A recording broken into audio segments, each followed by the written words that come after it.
Hey, how's it going, everybody? I know I haven't made one of these videos in a long time. I think it's been like over a year at this point. Anyways, I'm finally getting back into it. I am slowly trying to transition my YouTube channel from a photography channel over to a fitness channel because that's something that I've really gotten into for the past few years and stuff. And I just feel like it might be something that's a little bit better geared towards me.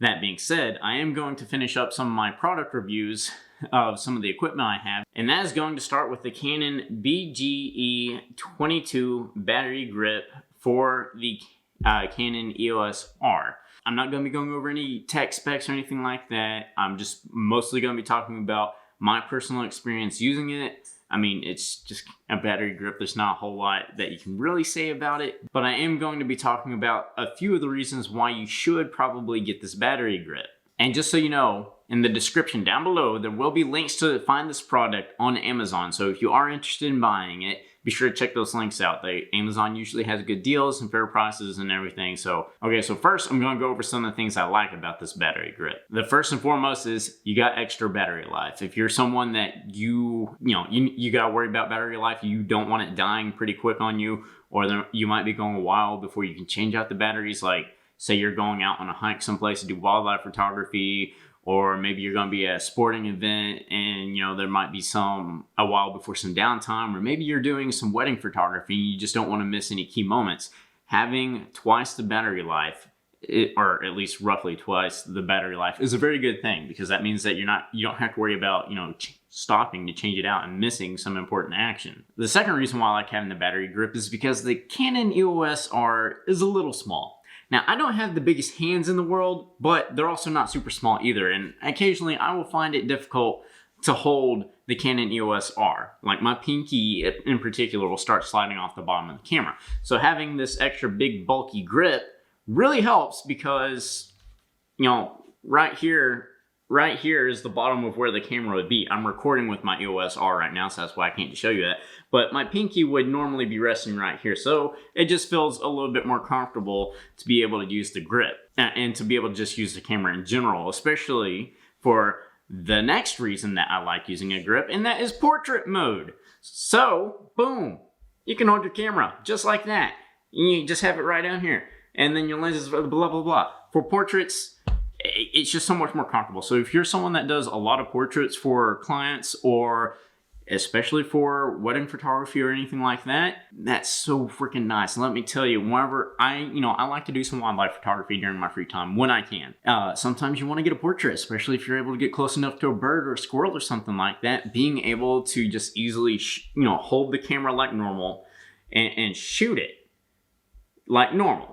That is just so nice. Instead of having to do that little awkward thing where you're like over like that to hold your camera, it's so nice to have this. And then just kind of a little plus, and my last reason that I like the battery grip is it's sturdy. And I'm pretty certain it's water resistant. So just like the rest of the EOS R, you don't have to worry about too much. The EOS R is a solid camera. It's well built. Just the battery grip isn't any different. So you don't have to worry about if you drop it, it's going to be breaking or anything like that. You can use third-party battery grips, or even just regular grips, even if it doesn't have a battery, or even if it just has a battery, but you can't use, the shooting function and stuff like you can on the Canon version. I would highly recommend getting the Canon version just so you know it's going to work, but you don't have to. Now, just a few things I do not like about using the battery grip, and this is just going to be kind of something to help determine whether or not you need to get it, or if you should get it because of what you do with photography. As a general consensus, I think any photographer should have a battery grip, but it's not necessary, and this might be a few things that helps you be like, maybe I don't need to get it right now. So what I don't like about it is it does add a decent amount of weight and size. Think about it. You got 2 batteries in there instead of 1, and just look at the size of that thing. I mean, it's a pretty solid piece of equipment. It's not like you're just slapping in an extra battery or whatever. You're adding almost half the size of the camera to it. So it is a decent size. Now, I know I said I liked having the extra size to hold it, but that mostly just feels comfortable in my pinky whenever I'm shooting. But like when you're trying to store it and stuff like that, it does add a good amount of size to the camera. Like I said, it's like adds 1/3 of the body to the camera. And then it does have some weight to it. So it, you know, if you're comfortable shooting a certain way or you like having your camera and lens well balanced, it can throw that balance off a little bit, especially if you're trying to hike with it or carry it for a long time.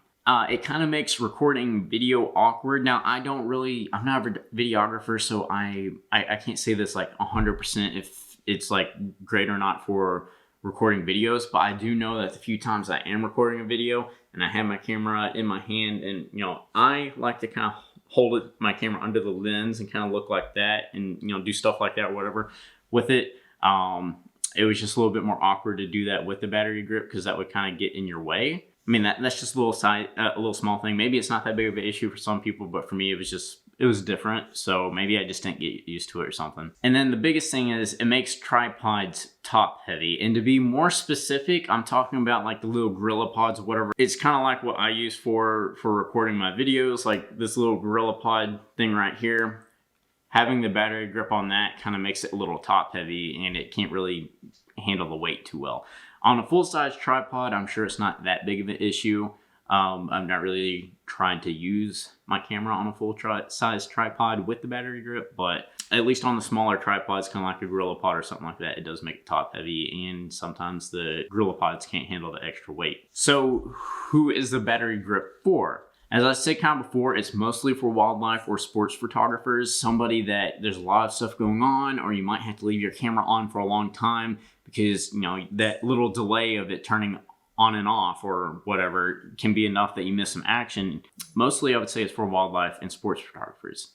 I can see where it'd be very beneficial for wedding photographers for kind of the same reason, but in my experience, what I've heard is wedding photographers sometimes carry 2 cameras if they have, you know, a big enough business doing that. It's not necessary for any of that stuff. It's kind of like a quality of life thing. It just makes it easier. It's one less thing you have to worry about, blah, blah, blah. Now, again, I don't have the most experience with videography, so I'm going to say that it may not be the best for videographers, but, you know, if you record videos all the time and you like having that battery grip on there, then hey, all you got to do is throw a comment down below and just say, nah, this works for videographers just as well. But if it doesn't, and you're a videographer, be like, yeah, don't get it if you like to record videos. I don't have any idea. That's kind of what the comment section is for. So that way everyone else can kind of throw in their little input, 2 cents and stuff that I missed, which kind of leads me into the outro for my video, which is be sure to leave a thumbs up for me if you don't mind. Also, be sure to leave any comments down below, again, like what I just said, or if there's anything else that you might want to see on my channel. And then also be sure to subscribe and hit that bell icon so that way you'll get notifications when new videos come out. But other than that, yeah, like I said, I'm kind of gonna be slowly moving my channel away from like a photography type channel to a fitness type channel, because that's what I've really gotten into, and I think I'll be able to make better quality content more consistently in regards to fitness versus videography. But I still felt like it was worth it to make this kind of little review about the battery grip and why you should probably get one. Just because I still do have a little side passion for photography and stuff like that. But anyways, I'm done with my video. I'll see y'all in the next one, okay?